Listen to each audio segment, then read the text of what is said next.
Hey everyone, I'm Dan, and this is Dan Berkery Drums, a YouTube channel where I like to share practice tips, transcriptions, exercises that I'm working on that have helped me in my drumming journey, and hopefully they'll help you too. So today I want to share the beginning of a series of hand technique exercises I've been working on for a little while now.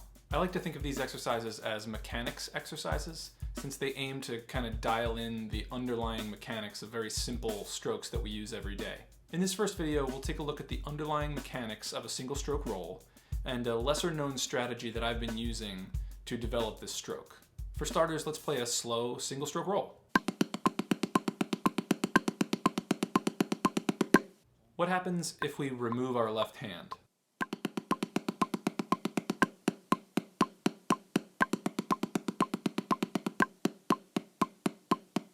Eighth notes on the lead hand, right?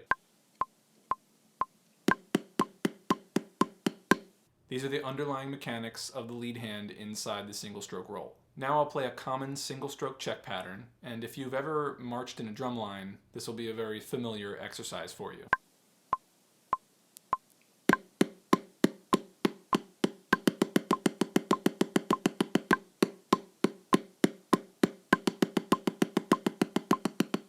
We're trying to keep our wrists looking the same in each measure. So what happens if I play that same exercise and remove the fill-in notes in the second measure?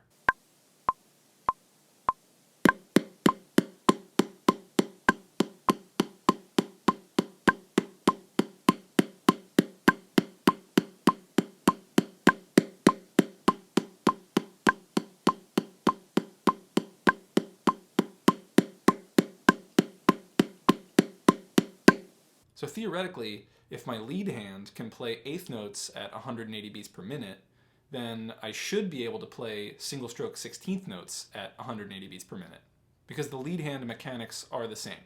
While I've always found this exercise to be really helpful for checking the motions of my hands, I never liked stopping and adjusting the metronome every couple of seconds when I'm trying to push speed and really see where my technique is about to break down. So here's a way that I've kind of expanded that original exercise. We'll still treat the first measure as a check pattern before playing the single strokes in the second measure. But now we'll increase the note rate every third measure. So after you play the measure of eighth notes and 16th notes, then we go to 5/2 to quintuplets, 5/1, triplets to sextuplets, 7/2 septuplets to 7/1, septuplets, 16th note septuplets, and then 16th notes and 32nd notes.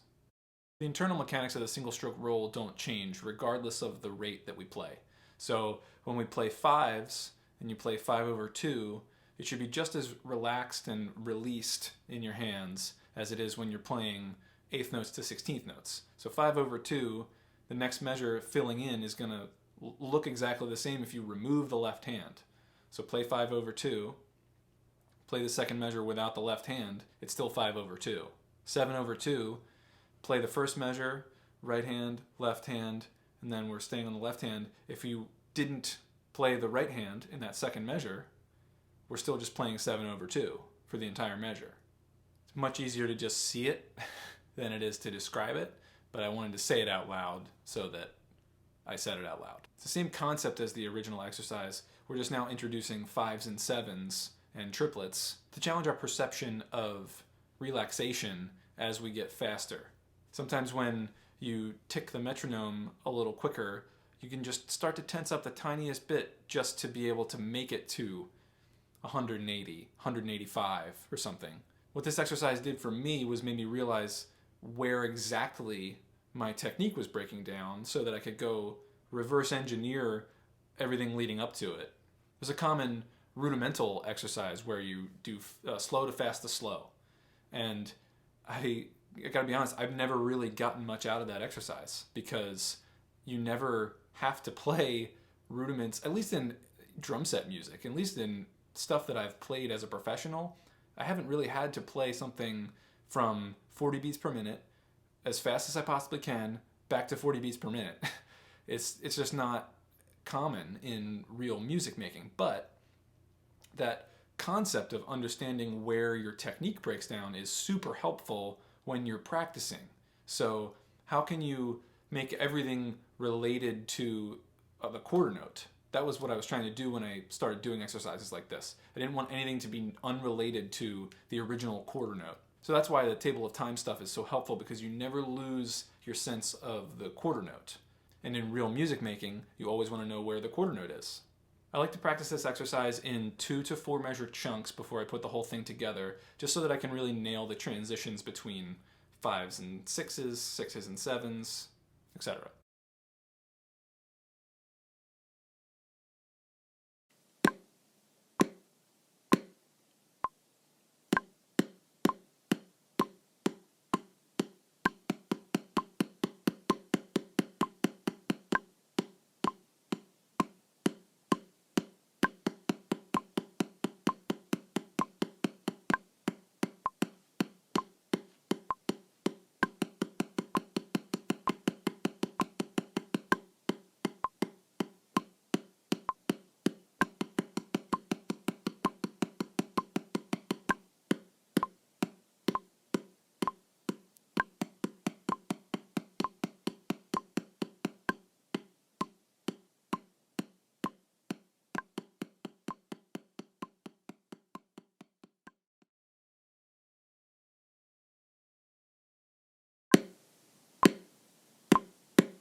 In my experience, the more I focus on relaxing and playing as loose as I possibly can, the more metronomically accurate I tend to be. And in the beginning, it's not going to be like that. You're going to be chasing the metronome a little bit, and that's totally normal and it's totally fine.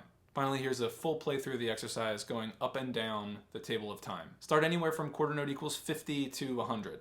And let me know in the comments below where you guys are maxing out. I'd love to know. So essentially we're going up and down the table of time the whole time with our mechanics not really changing.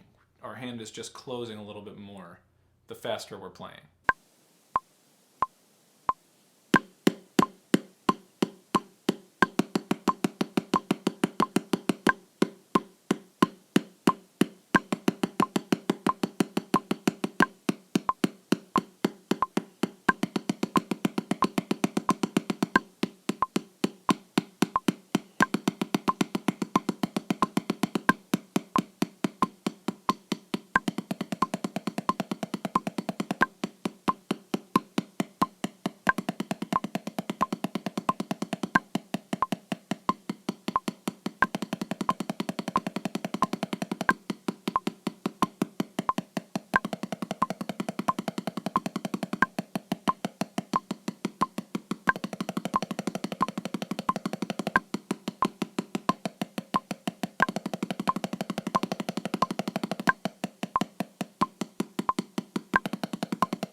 As with most exercises I share on here, speed is not the goal. Speed can be the byproduct of efficient, relaxed technique, but the goal of the exercise is fluid, comfortable transitions between each of the rates and keeping the hands looking the same from measure to measure. Thank you so much for checking out this super nerdy drum video.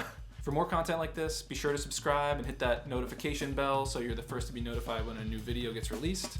And I'll see you soon. Thanks for watching.